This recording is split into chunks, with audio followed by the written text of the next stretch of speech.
بسم اللہ الرحمن الرحیم۔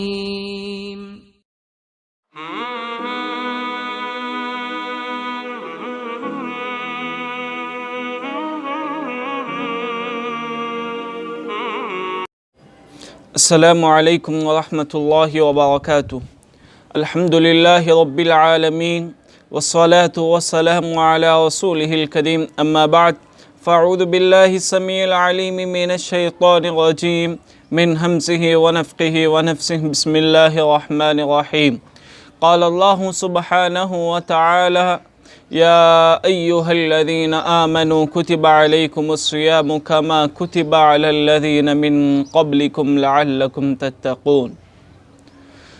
محترم ناظرین، آج ایک اہم موضوع، بلکہ دین اسلام کا اگر خلاصہ کہیں تو کوئی مشکل بات نہ ہوگی، اس موضوع کے تحت مختلف نشستوں میں آپ لوگوں کے سامنے بیان کرنے کی ہر ممکن کوشش کی جائے گی۔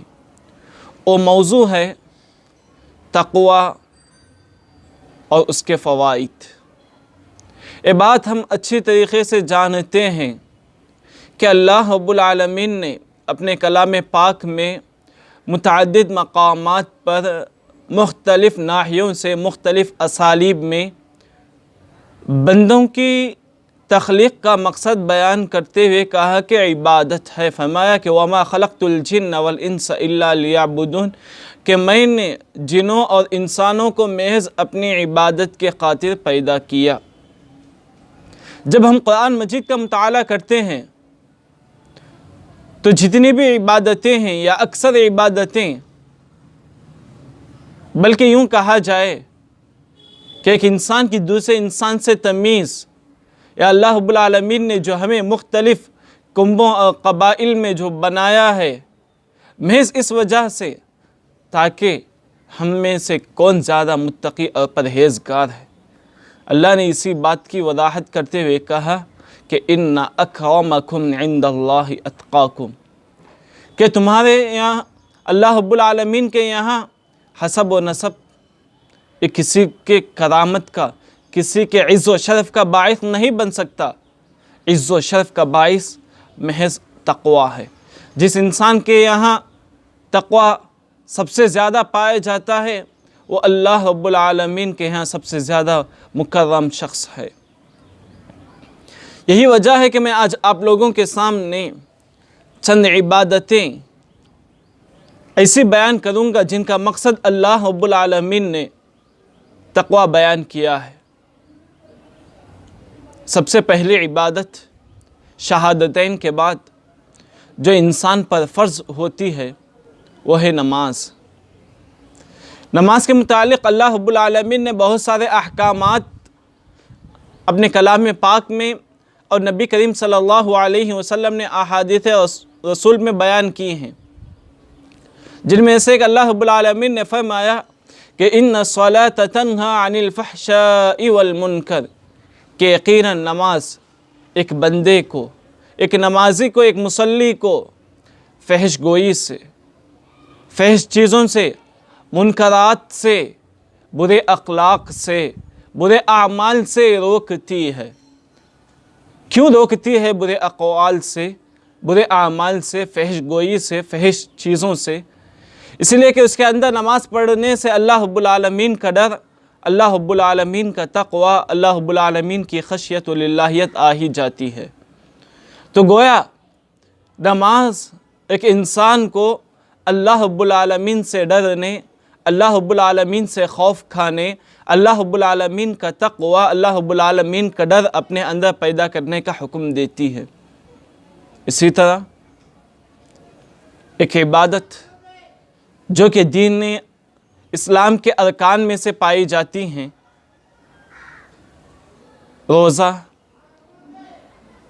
جس کا ذکر اللہ رب العالمین نے کہا کہ یا ایہا الذین آمنوا کتب علیکم الصیام کما کتب علی الذین من قبلکم، کہ اے مومنو، اے ایمان والو، تم پر روزے اسی طرح فرض کر دیے گئے ہیں جس سے پہلے کہ تم سے پہلے ساری امتوں پر فرض کر دیے گئے تھے، لعلکم تتقون، تاکہ تم متقی بن جاؤ، تمہارے اندر تقوی والی صفت آ جائے، تاکہ تم اللہ رب العالمین سے ڈرنے والے بندے بن جاؤ۔ انسانی زندگی میں جب انسان روزہ رکھتا ہے تو اکثر حلال چیزوں سے، حرام چیزوں سے کلی طور پر اجتناب کرتا ہے، تو گویا اللہ رب العالمین ماہ رمضان کے روزے فرض قرار دے کر ایک انسان کو ایک ماہ میں تربیت کرنا چاہتا ہے کہ بقیہ تمہاری زندگی بالکل رمضان والی جیسی زندگی گزرنا چاہیے، وہی عبادت، وہی خشوع، وہی اخلاص، وہی للہیت، وہی ہمدردی، وہی گناہوں سے اجتناب، وہی فحش گوئی سے اجتناب، بالکل اسی طرح سال کے دیگر 11 مہینوں میں بھی کرنا چاہیے۔ تو گویا کہ رمضان مربی ہے بقیہ سال کے لیے۔ تو گویا اللہ رب العالمین نے اس آیت کریمہ میں عبادت کا مقصد جو بیان کیا ہے وہ یہ کہ انسان اپنے اندر تقوی پیدا کرے۔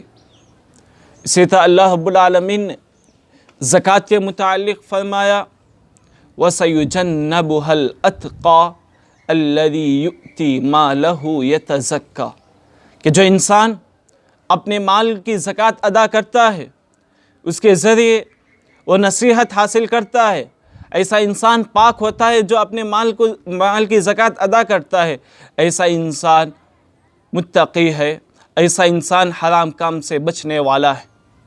تو گویا اس آیت کریمہ میں بھی اس بات کی وضاحت ہوئی کہ جو انسان اللہ رب العالمین کا عطا کیا ہوا مال کی زکوٰۃ ادا کرتا ہے، حلال کمائی سے کما کر 2.5% زکوٰۃ ادا کرتا ہے، ایسا انسان اللہ رب العالمین کے ہاں متقی سمجھا جاتا ہے۔ تو اس کے برعکس جو انسان اللہ رب العالمین کا عطا کیا ہوا مال کی زکوٰۃ ادا نہیں کرتا، ایسا انسان کے اندر تقوی والی صفت نہیں پائی جاتی ہے۔ اسی طرح اللہ رب العالمین نے حج کے متعلق فرمایا وَتَزَوَّدُوا فَإِنَّ خَيْرَ الزَّادِ التَّقْوَى، کہ تم سفر حج کے لیے توشہ اختیار کرو، اور اس بات کو یاد رکھو سب سے بہترین توشہ تقوی کا توشہ ہے۔ تو گویا اس آیت کریمہ میں تقوی کے متعلق کئی باتیں ہیں، تو اگر ہم تقوی کا عام معنی بھی لیں تو اس سے بات واضح طور پر معلوم ہو جاتی ہے کہ اللہ رب العالمین سے ڈرنا، اللہ رب العالمین سے خوف کھانا، اللہ رب العالمین کا تقوی اپنے اندر پیدا کرنا، یہ حج ہے۔ وَتَزَوَّدُوا فَإِنَّ خَيْرَ الزَّادِ التَّقْوَى۔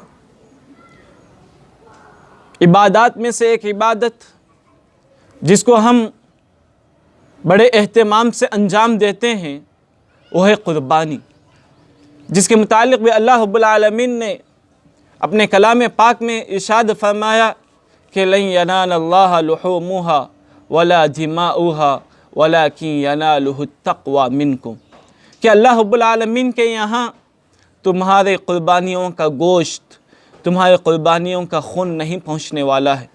اگر اللہ رب العالمین کے یہاں کوئی چیز پہنچنے والی ہے تو تمہارے دلوں کا تقوی پہنچنے والا ہے۔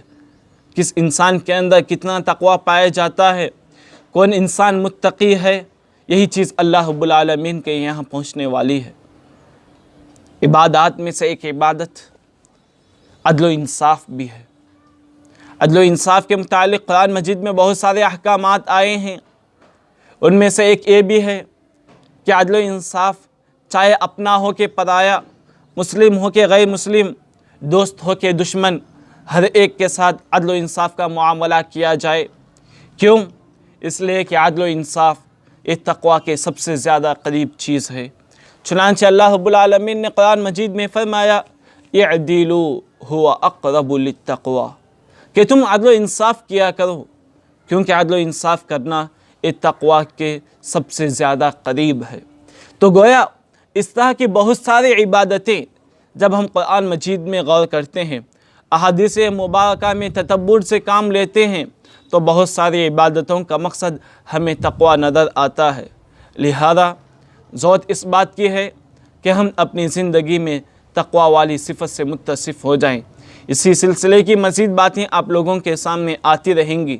انہی چند کلمات کے ساتھ میں آخر میں اللہ رب العالمین سے دعا کرتا ہوں کہ الہ العالمین ہم تمام کو تقوی والی جیسی اہم صفت سے متصف ہونے کی توفیق عطا فرما اور ہمارے عبادتوں کو قبول فرما۔ آمین وآخر دعوانا ان الحمد للہ رب العالمین۔ والسلام علیکم ورحمۃ اللہ وبرکاتہ۔